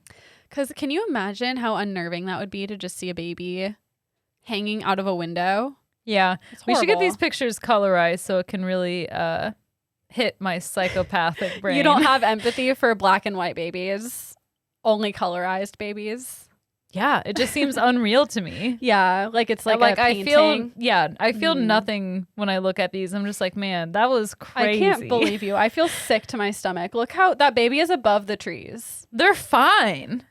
I Look at guess. them. They're fine. You don't like whenever I was little and or like even now, like with Theo, like whenever we're like up somewhere high, like even like up in like a high building with a window that's like really high and he gets too close to the edge, your heart doesn't like skip a No, beat. why? Because Well, how he many could fall. times has the window just Never. like, It's like an irrational detached? fear. My mom, I get it from my mom. She used to always freak out when like my brother and I would get like too close to the edge of something. And Yeah. I've inherited that. Yeah, she wouldn't even let Theo get near the edge of the Peabody Hotel when we were up there on the roof. Yeah, that is just Because he could limiting. get sucked over the edge. It's limiting your existence. Experience. If there's a glitch in the Matrix, he could get sucked over the edge. If there's a glitch in the Matrix, then there's nothing gonna, like, you can't stop anything from happening. Let the babies air out, Kat. Haley, I don't know how you can look at that and be okay. That is not okay. It feels fine. Obviously, there's an input to it. Everything's fine. Were there any terrible accidents? Shockingly, no. There was not a single report of death or injury. Whoa, what? Okay, so Haley, I know what I'm getting you when if you eventually have a baby, this is going to be your housewarming present. You gotta baby air warming 'em present, out. whatever the fuck you call We it. put Safety in it and you're just sobbing. You're like, get him out of there. That's different. That's different. His little paws would go right through the cracks. Oh, that'd be so sad. Safety would literally have a heart attack. He's so easily traumatized by Yeah. like everything. Yeah, he's a little coddled. It's okay. All of our pets are. Coddled. Who the fuck I are you feel talking? like he's the like when he comes and plays at our house with our cats. I feel like he's the homeschooled kid on the playground. He is. He totally is. He's a little just different. Yeah, there's something off. There's something off. But Ernie is too. Ernie's yeah, like an Ernie's alien a little weird. cat. I wonder if like each one individually was dropped on their like their mom was bad at carrying them and just dropped all those kittens on their head because Ernie's weird. Ernie's weird too. Ernie, yeah, they're both weird. Yeah. Brothers. I don't know what happened, but I wonder if it just comes from being feral because like they were feral when we got them. They were terrified of people. yeah. Just raised my fork this morning to take a bite of my waffle, and Safety looked at me, looked both ways, and then ran off the couch and like bolted out of the room. He's weird. What is wrong with you? Ernie's like twitchy like that too. He's like weird because he'll be like super twitchy, but then like the second later be the most chill cat ever. Like he'll be like laying down and I can grab his paws and like swing him over and he just doesn't move. He's like a rag doll. Anyway, this is really fun. Those are our babies. These are our babies that we would never put in a baby cage. Eleanor Roosevelt was ahead of her time because in 1922, a patent was filed for a baby cage by Emma Reed of Spokane, Washington. What? It became very popular in London in the 1930s, but by the mid-1900s, people were like, now we care about babies. Like, we should probably keep them safe and not do this anymore. Yeah. So people stopped using it. I mean, I guess that makes sense. What's better than getting to vacuum while your baby's just in the cage? I guess it probably would keep them busy. They can leave anytime they want. And like that one bitch, she shut her window with the baby out there. She's just like, I don't think the window's shut. well, she's looking over it, but the part where the baby's it's in lowered. is, Yeah, like, that's going to be shut. difficult to get out because the shoulder. She's gonna have to open the it. window mill is at like shoulder height Yeah. unless she's kneeling down. But I imagine she could like shut the whole thing, and then it's like the wind is your babysitter. You don't have to hear that baby. That's all I want. Just a break. This is just, I mean, You want a break from the kids you don't have. Postpartum depression is hard. I just know if I ever have kids, it's going to be really hard. Oh, it's gonna get me. It's gonna for get me. sure. This is why I love the baby cage idea. All right, well, I'll get you one. Thank Next you. on the list are the original sticky boobs, which are cup bras. They were invented in 1949. Here they are. Wow. What if they were Wow. actually just chicken cutlets? What? You know, sticky boobs, how they look like Yeah. chicken cutlets, Yeah. but the originals were just chicken cutlets. They're Okay. like just hot glue That on. is disgusting. They were originally intended to be a bathing suit, and you can see that here in the photo. They're like there's one for each boob, and they kind of cover the entire boob. Yeah, and they they're look like pointy. party hats. They do look like party hats. The adhesive was like around the edge, and then it would stick over your boob. That would never work for me. Yeah, so there's no back to this. Yeah, they're sticky Just boobs. like two party hats. A man named Charles L. Langs got the idea when he was watching his wife struggling with the straps of her swimsuit. So he wanted to essentially like invent a strapless swimsuit, but I don't know why he didn't think of like a bandeau. He Yeah. went to this. He's like, how about instead of me helping you, I just never have to help you again? I just give you these pasties and tell you to wear Figure it it to the out. beach in 1949. You won't be shamed, right. whore. It'll be fine.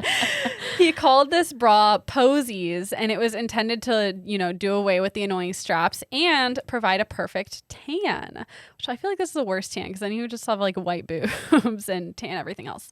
He spent 4 years perfecting the bra. He even got help from chemist Charles Watson to make the perfect adhesive. He wanted an adhesive that was strong enough to like remain like watertight while swimming and diving, but also not leave a sticky residue when you took it off. He managed to achieve his goal. Apparently the adhesive was good. It's probably a lot like the sticky boob adhesive. And Posies went to market, although they never really caught on. No kidding. Yeah, I mean, this was like For the 1949. They were really edgy. You would not just, I feel like most women would not want to wear that to the beach, especially because like Alex said, they don't have a back. So from behind, it looks like you're topless. Yeah. I have another photo here. This is Charles and his wife. And this So is, serious. these are all the Posies on the table. And they look like little witch hats. Yeah, they Yeah, do. They do. And there's like, is that leopard print? It's not leopard print, but it's like some kind of like geometric print. But yeah, they look kind of like they have like little ruffles around the edge, like doilies, and then they're pointy. They do look like little witch hats. Yeah, they look like something that would be at a kid's birthday party. Yeah, Yeah. they're party hats. Yeah. So like, I don't think this is a terrible invention, but they definitely didn't catch on. I understand. Yeah. Number 3. So cigarette holders are not like the main invention, but like there's some like weird cigarette holders out there. Regular cigarette holders like weren't a terrible invention, especially like in the era they were created because pretty much everyone smoked. So they did serve a purpose. If you've never seen a cigarette holder, like think of Cruella de Vil, how she like was holding it. And as a kid, I would watch that movie and be like, what the fuck is that? The fuck is that? I've never seen one before. They could be made of metal, wood, or like even high-end materials like amber or ivory. They were especially popular during the Edwardian period up until the 1920s.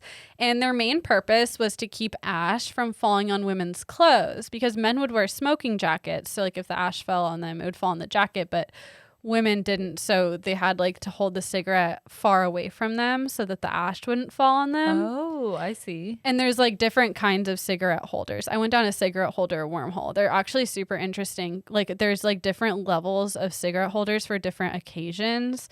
So for more formal occasions, like there's like opera cigarette holders. They're longer.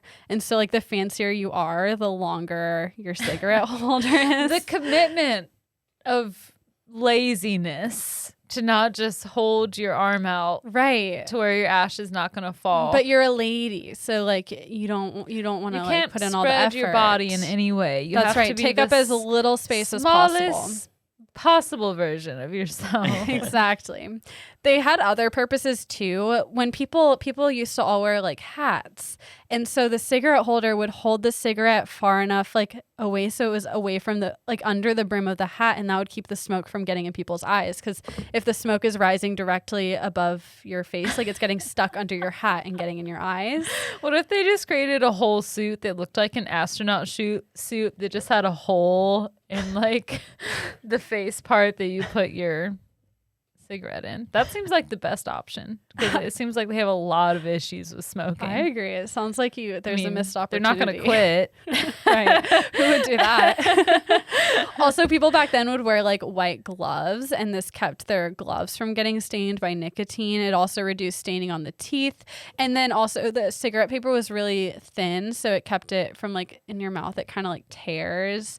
It also cooled and mellowed the smoke. And like cigarettes up until I think like the 20s or something didn't have filters, so it kept like tobacco leaves from getting in your mouth and shit. With all these functions, obviously they were extremely popular, which led to some interesting cigarette holders on the market. In 1954, Robert Stern invented some novelty cigarette holders. There is this one, and why isn't this working? Oh, sorry. There you go.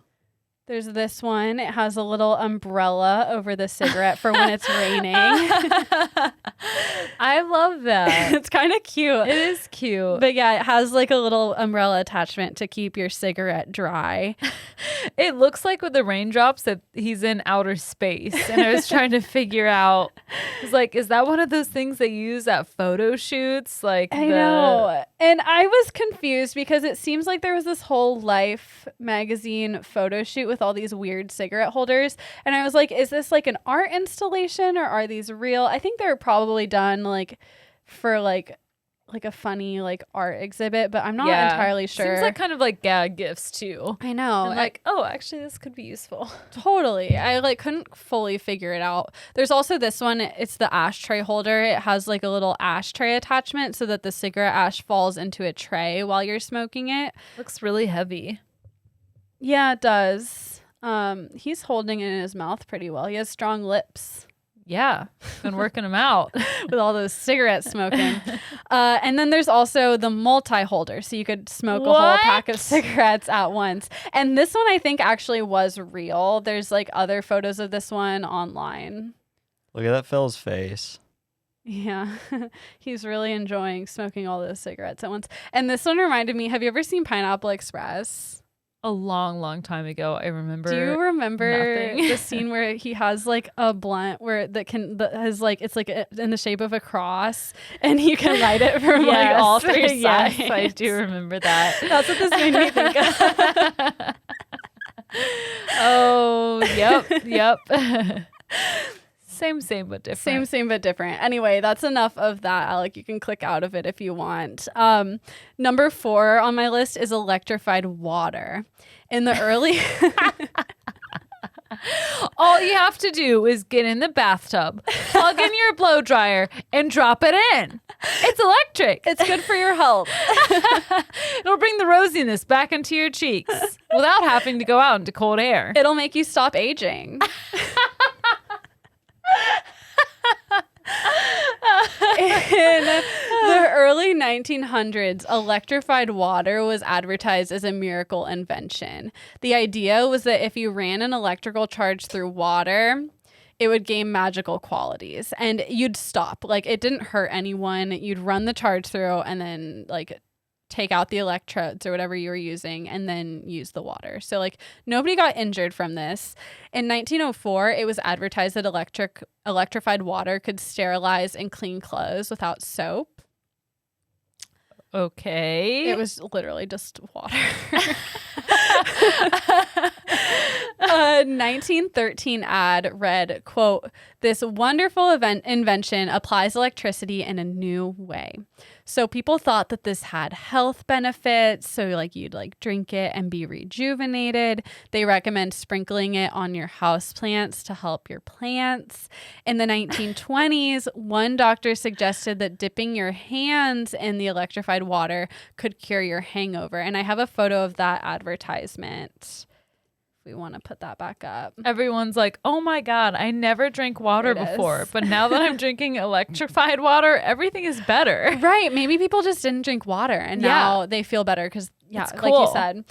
So in this ad, there's a woman. She looks pretty hungover. She Yeah. is having her hands in the bucket, and it says, for the morning after, placing the hands in the bowl of electrified water is said by physicians to be a sure cure for headaches. The water is electrified by the means of a simple apparatus. And there's like a giant battery pack type thing next to the water, shocking it. So her hands are in the water while Her it's being hands are in the shocked? water. I think that you probably turn it off before you put your hands Okay. in the water, but it still seems dangerous to still have the wires in there. Yeah, it does. I don't know. Why do we care if it's a simple apparatus or not? Because Yeah, it tells us I think nothing. it's an advertisement to buy that apparatus, and they're like, it's simple. Oh, okay. You Mhm. electrify yourself. Yeah. Okay. Yeah, you do it yourself. I don't think you're buying the water. I think they're advertising the machine. I thought you were buying the water, and they're like, we do it in a simple way. It's natural. H2O. Have you heard of it? Shockingly, these claims were inaccurate, and electrified water doesn't do anything. Weird. Was the That's pun, so was the weird, pun though. intended? What pun? You said shockingly. Oh, yeah, that was intended when I wrote it, and then I forgot. Along similar but more dangerous lines was radium water. After radium was discovered in 1898, everyone was really excited about its possible uses. At the time, it seemed like a miracle. It could produce energy without losing weight. It seemingly defied the laws of physics. Reports of radium's miraculous properties were starting to pop up, that it cured 2 boys' blindness in Russia, that it revitalized aging horses in France, and like these were like scientific studies that were saying this. So like it seemed really believable. And it wasn't long until radium was being marketed as essentially the fountain of youth. It could reverse aging. In 1913, the Tribune reported that a medicinal beverage created by pouring water over a small amount of radium was good. The radium, I only had half of a sentence there. Like I don't know where I was going with this. Their ad is, it's good. It's good. Essentially what it said is the radium would quote unquote charge the water to create radium water. The container, so they sold this apparatus, which I think was basically just a pitcher, and the pitcher was pretty cheap. Like you could buy like the thing to make your radium water, but then a single grain of radium cost about $5,000 back then. So it was Jesus. fucking expensive. It was the crown jewel. And this meant that only the very rich had access to this beverage. Eat the rich. It's a conspiracy. Feed them radium. They did Let's that go on- back to that. Yeah, Just they did kidding. that on purpose. Yeah. Doctors proclaimed that this was the path to ultimate health and prolonged youthfulness. At a 19 That seems wrong. Right. Did anyone Like, at try to least- back this up? Don't be so confident. At the very least. Right. They were so confident. I can't wait to see in a century what things we're doing now that they're like, I mean, we do so many dumb things. yeah. Like people fucking smear collagen on their face. Collagen only works if you eat it. Yep. Like all these collagen creams, like there's so much bullshit beauty stuff on the market. Sleeping next to our phones, I could see Mm. being an issue long term, being charged anyway. Why? There have been like some studies saying that there might be some Like issues with radiation that. issues? Yeah. I think it's debunked. Oh, has it been? That's Yeah. good. I just want to make Makes sure me we're feel not better. airing the. Yeah, that's Yeah. good. Yeah, I'd Haley's heard that like a lot. 4G. I don't have an issue with 3G, 2G, 1G, or 5G, but 4G is where I draw the line. We're like making breakfast, and Haley's like, "Excuse me." She like takes all her electronics out of the microwave every morning. Okay, well, maybe we're just doing everything right. Yeah. You know, at this point, I think so. looking around in our pandemic world, I feel like everything's In our- all right. Pandemic world.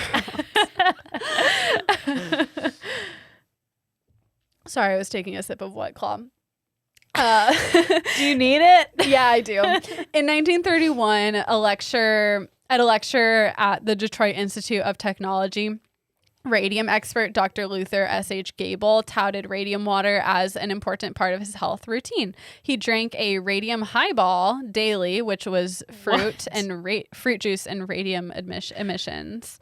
Jesus, that sounds like steroids. Highball? A highball is like a alcohol, like a beverage, right? Yeah, it's like a tall glass. I've never heard that before. Like if y'all's White Claw was a glass, that would be a highball glass. Oh, I see. I thought it was like a mixed drink, but so he basically just like mixes some radium with fruit juice and drinks that every day and says that like that's why he's so healthy and fit. Yeah. Get back to the basics. That's right. Just pick anything. Just every morning, throw a dart at the periodic table, and whatever it lands on, commit. And this was like 1931. So at this point, people like knew that radium poisoning was a thing. So like the press was like, are you sure? Like that's not good. And he said that, quote, the reported deaths from drinking radium water are due to, not to the presence of radium, but rather to the cheap radioactive substitute mesotherium. So it's kind of like how people say that like vape isn't bad for you. It's the knockoff vape juice with like tar and shit in it that's like actually bad. Totally different. Right. So that's kind of what he was saying. He was obviously wrong. In 1925, news articles were starting to report that the Radium Girls, or I'm sure most people listening have heard of them, the working class folks that were working in factories dealing with radium were experiencing horrific symptoms of radium poisoning, obviously, because they were handling radium with their bare hands. This all came to a head against radium water when in 1932, wealthy steel mogul Eben M. Byers died of radium poisoning. He had been advised by a doctor to start taking radium water after an arm injury. He was a daily drinker of radium water for 2 years until he had, quote, necrosis in both jaws, anemia, and brain abscesses. And yikes. So real bad from radium poisoning, and he died a few days after this report at age 51. Jesus. Oh my gosh, he just really believed. Necrosis of both of his jaws? Yeah, does that mean like they're rotting? Yeah. Gross. Dead tissue in the bone. Ew. No, thank you. No. Quick eating disorder trigger warning for this next one. Fast forward like 2 minutes. This is the anti-eating mask. It's so absurd. In 1982, so fucking recently, 1982, a patent was granted to Lucy L. Barmby. This was called the anti-eating mask, and I have a photo of this one. What? Looks crazy. Fuck. It's like a muzzle for humans. Yeah, it's like a miniature umpire's mask. Yeah, it does. And it has like a little like padlock on the side. It's like a metal thing that goes around your face with a cage in front of your mouth. What? It looks fucking It's like crazy. Hannibal Lecter. Yeah. Did people use this? No. So she got a patent for it, but it never went to market. But you can read the entire patent document. I have some quotes from it. One quote says, "A primary object of this invention is to provide a new and novel device for preventing the consumption of food by an individual." So it keeps you from eating, essentially. That would not stop me. You could definitely fit fries through those slats. For sure. If you just take a bite of food and smash it into it. Yeah. Mashed potatoes, So oatmeal. easy. There's ways around it. Yeah. And this patent is like super disturbing. It was specifically meant to be targeted toward housewives as, quote, "They must frequently cook meals during the day, which generally includes the preparation of such fattening foods as pies, pastries, and the like. During the preparation of such meals, not only is there the temptation to nibble on the food being prepared, but it is generally necessary that the food be tasted during preparation, thereby consistently stimulating the appetite and promoting the consumption of large quantities of food." Well, no, but also it's okay to taste food. Yeah, it's just disgusting because like the idea is basically that your husband, before he leaves for work, can lock this thing over your face, take the key with him, because the whole thing is like you have to give the key to someone else so that you don't unlock it yourself, and then you can't eat all day. Imagine getting the mail and you're wearing that. Like, your mailman comes to your door and he's like, hey, he would call the police. Like, this is a torture device. there's a hook on the back and it's attached to a chain. Yeah. My God. It is crazy. It is crazy. In an emergency, the straps can be cut to remove the device. So, like, if you really needed to, you could get it off. Thank God. It's reassuring. Like we already said, this invention never made it to market, but the fact that a patent for it exists, I think, is enough to be disturbed. Just therapy. Therapy does wonders. Right. Right. This is really scary. I don't even like looking at it. Yeah. Yeah, it too looks much. uncomfortable. Oh, for sure. It was like It's under your uncomfortable. chin, like hold your jaw in. Yeah. Like, how do you even... it does. Yeah. It goes from the Yeah. top of your head under your chin, so you can't even, like, probably really open your mouth that wide. So Haley's whole plan of shoving mashed potatoes through it. I guess you don't have to chew mashed potatoes. Find a way. Yeah. It works. Well, this never made it to production. A similar device did at one time exist, and that is called the Scots Bridle. The Scots Bridle, also called the Witch's Bridle or the Brank's Bridle, is an iron muzzle that fit over the human head and had an attachment similar to a horse's bit. And there's a photo here. Kind of looks like the man in the iron mask. Yeah, it does. It just looks like a metal mask. There's eye slits for the eyes. It opens slightly in the mouth, Yeah. but it goes over the head, kind of like headphones would. And it looks like it might go around the neck in one of them. Yeah, there's all different kinds because they were being made for centuries. And there is an opening on the mouth, but I think that's just to breathe because on the other side, we're only able to see the front of the mask, but there's a piece that goes in your mouth. Sometimes it's flat. Sometimes there's like a spike on it and it presses down on your tongue. And the idea was that it keeps the wearer from speaking. It was typically used as a punishment on women for being rude, nags, or gossips. And its use was first recorded in Scotland in 1567, but it was also used in England and English colonies for centuries later. Why don't they teach us this? Probably because it's disturbing. And it's one thing to look at the mask, but to picture someone actually being forced to wear that It's so is fucked so up. disturbing. So fucked up. Yeah, not a fun time. Does this one Thanks have for donkey? that. Does this have donkey ears? I think those are donkey ears because so part of it was corporal punishment because like obviously it probably was super uncomfortable to wear. A lot of times people were also like beaten when they wore it. But like a big part of it, like you said, Alec, with the donkey ears, like it was like public humiliation. It was kind of like being in the gallows. You'd typically have to wear it in a public place and there was like that shaming element. They have to add the ears as if wearing that mask is not enough already. It's not enough. You have to imply that they're a donkey. Obviously. That ass, though. No. And also in that one, the hole for the mouth is just like if you poked a straw through something. It's so small. It's tiny. And there's a piece that goes over the nose. I imagine it would be extremely claustrophobic. Yeah. Probably hard to I would breathe die. in. I can't breathe through my nose. And the mouth hole is it's like the size of a pea. Yeah, it's terrible.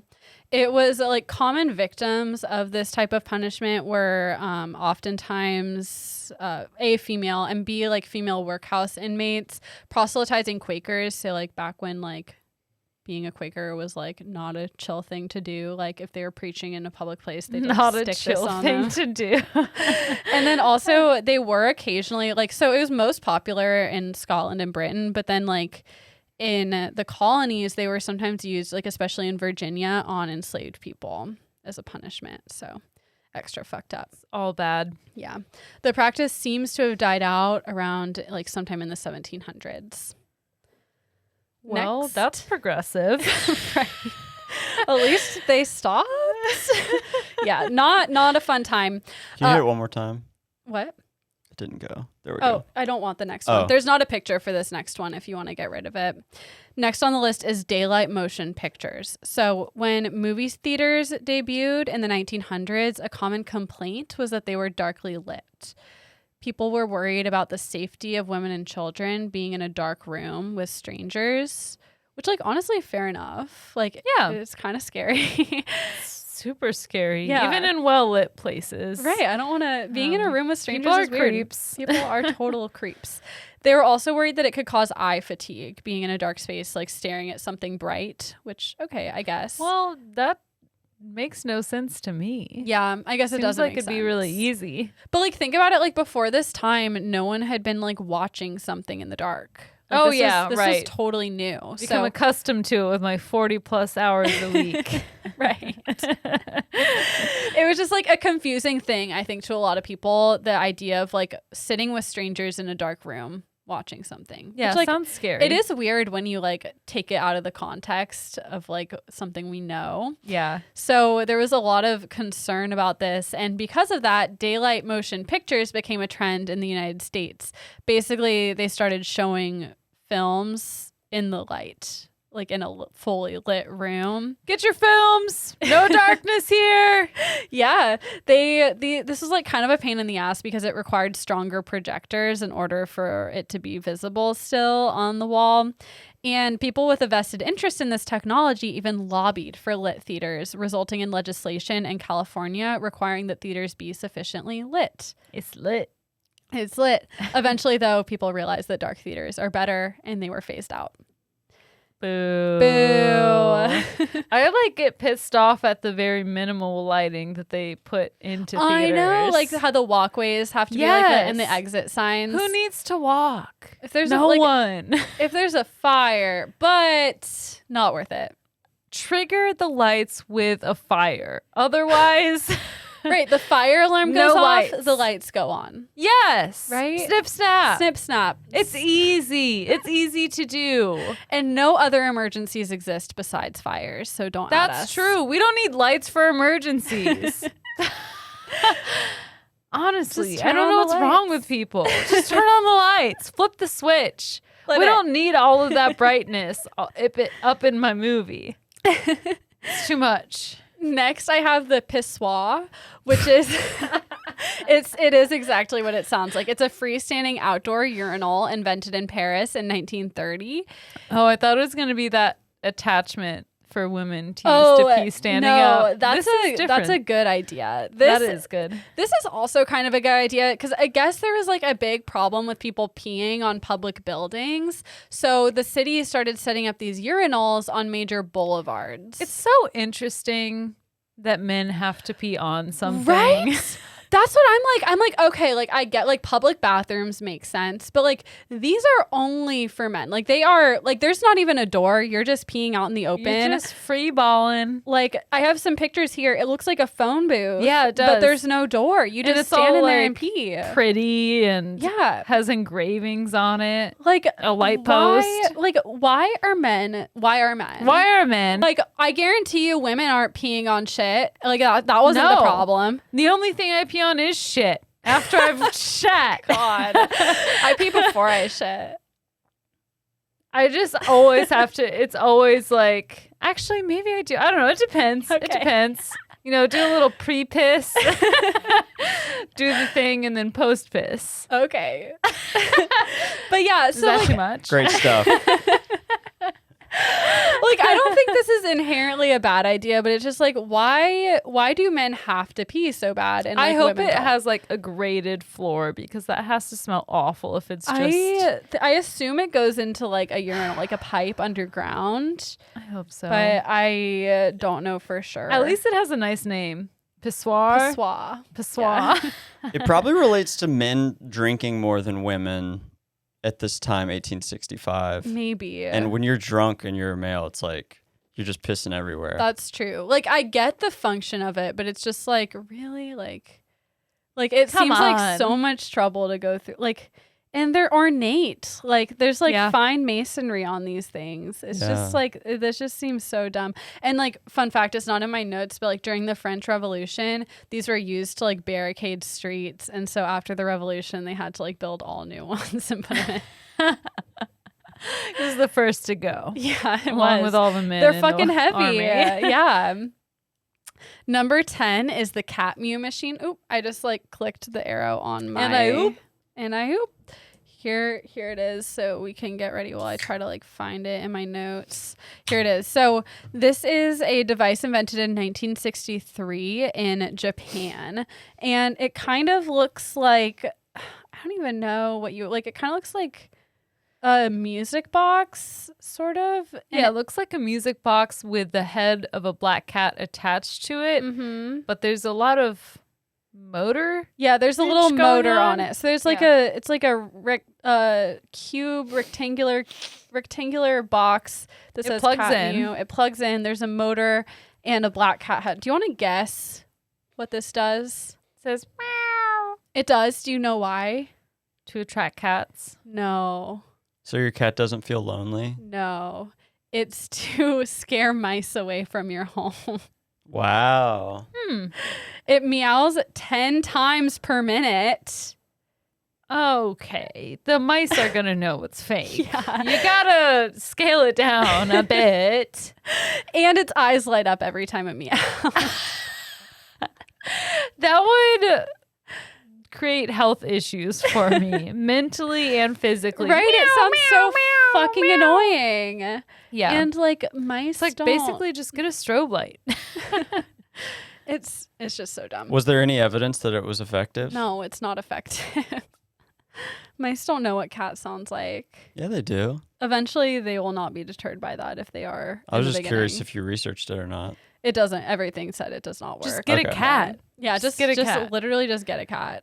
But also, I don't know about you, but our cats are not effective at catching things. That's Well, no, I Maybe think they. insects, but I don't think anything has ever been like in our house for them to catch. yeah. Well, I gotta say, we don't see anything, and there Yeah. are 4 cats. We don't have any It's true. evidence of there being like mice or anything. And like I that. would suspect that there would be mice in our old ass house. Yeah. Like, we had a cicada fly in, and Safety got it within seconds. Yeah. Safety is a good hunter, Mhm. but Yeah. Baby is learning from him. The last thing on my list is wooden bathing suits. Wooden bathing suits were created in 1929 as part of an advertising campaign for the Gray Harbor lumber industry in Washington state. They ran advertisements featuring spruce girls in their homemade bathing suits made from wood veneer sheets. And here's a photo of the spruce girls. I like it, They're actually. they're looking super cute. They did a good job making those I was bathing picturing suits. a barrel. They kind of look like barrels, but make it hot. Chic. Yeah. Yeah. These photos, by the way, are from the University of Washington's Flickr account, my alma mater. Wow. So fun times Good for you. there.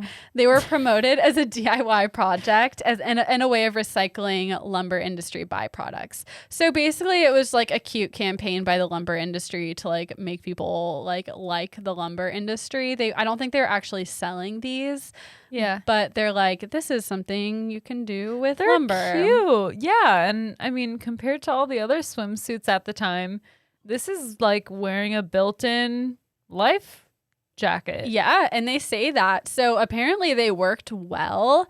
I have a quote from a Popular Science article. It says, wooden bathing suits are the latest novelty for use on bathing beaches. Fashioned of thin spruce, they are said to be practical costumes and are sufficiently buoyant to encourage a timid swimmer to take a plunge. So far, none of them have warped or cracked. What if the lead industry was like, we're going to follow suit?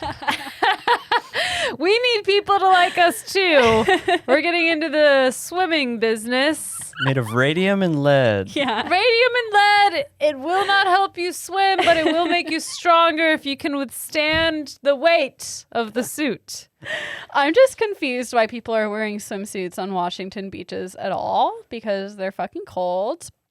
And Because fashion. fashion, but also like they make it sound like they're actually like going in the water wearing them. And as someone who grew up in Washington and has spent a lot of time on Washington beaches, like you can go in the water like every now and then if you're not afraid of being like cold as hell. But like wearing a wooden swimsuit in that water, like it's freezing.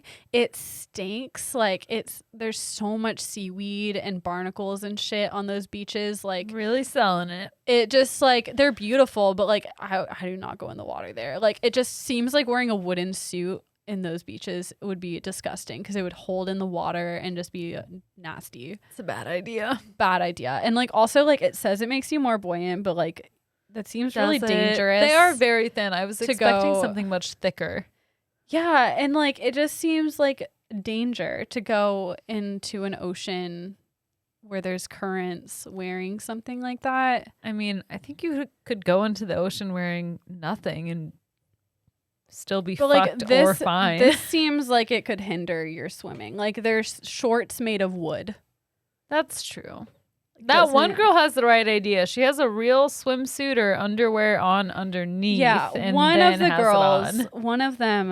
Look at her, and looks- she knows. She's giving the little Yeah. like tilt side eye, like She's the only one in that picture who looks confident. yeah, She that's knows. true. She is the only. The other ones look so scared. Look at that one on the left. She's doing that thing where she hooks her thumbs in her belt, and then like her face looks terrified. What do I do now? Yeah. And she's in that other one too. You can tell her necklace is the same. And Oh she's yeah, Huh. she is not a model. Like, they look cold as fuck. Yeah, I think that might be it. Like they all look uncomfortable and scared, and I think you're right. I think they're just cold. Yeah, it looks like a bamboo like throw doormat thing that Totally. you'd have at like a Hawaiian party, Yeah, and then just wrapped around you. yeah. It's like they wrapped a mat around them and belted it. Yeah. And It looks very uncomfortable. yeah, it does. I would not want to be swimming in that. No, it looks terrible. It's for fashion only, not swimming. Let me see. Do I have any more pictures? No, that's it. Well, that was my lesson on weird historical inventions. That was really fun. I love some weird ass shit. Thank you. I felt like after like doing a month of dark shit for Halloween, I was like, I just want something like fun and light. I know. So I hope that agree. worked out. My sources are rarehistoricalphotos.com, allthat'sinteresting.com, vintage.es, the cigarette holder Wikipedia page, a Vox.com article called These 7 Inventions Were Supposed to Change the World. They Failed Badly by Philip Edwards, Chicago Tribune, an article called Before Raw Water, Radium Water Was the Craze and People Died by Colin Kujawa. I shouldn't be laughing. WeirdUniverse.net, the Scott's Bridle Wikipedia page, or Scold's Bridle Wikipedia page, the pissoir Wikipedia page, and vintagenews.com. Check out our website, the Pissoir Wikipedia page. Stay pissoir. I'm so pissoired at you. I want my code name to be Pissoir, and you guys are the Spruce Girls. Pissoir 69420. Pissoir and the Spruce Girls sounds like a cover band. Yeah, it Yeah. does. Like they play at weddings. All Or right. a Wes Anderson film. Let's start Yeah. a band. Let's start our horse brand. Okay. We have so many things we need to do. We guys. have a lot on the horizon. What are we doing? I don't know. I think we need to quit our jobs. Yeah. Spruce Girls would be a good name for like a youth horse brand. Spruce It Girls, sounds like yeah. girls who are obsessed with guys who use a very specific brand of generic body wash. Leave Old Spice out of this. It's not that. Old Spice is not generic. That's Oh, name okay. brand. Spruce Spice, different. The Spice Girls. The Spice Girls. Yeah, it's just like the off-brand Spice Girls. We're like, Yes. It's we're us. gonna have a band called the Spice Girls. Listen, And whenever guys. people mistype the Spice Girls, will come up. Yes. So easy. That's good marketing. Yes. That's really good. You just buy the domain name spricegirls.com. That's why we named this podcast Night Class. We were trying to go over right gassy. So. All right. Good night. Okay, that was fun. All right. Thank you guys for Close out real listening. strong. Thank you to everyone who made it this far. We love you so Thank much. you. We love you, and we don't know why you do it, but we appreciate the fact that you do. Tell a friend, follow us on social media, rate, review, and subscribe. You know what to do. Thank you so much again for listening. We're sorry. And 3, 2, 1. Class dismissed. You sounded like an administrator when you were like, we don't know why you do it, but we're glad that you do. To teachers.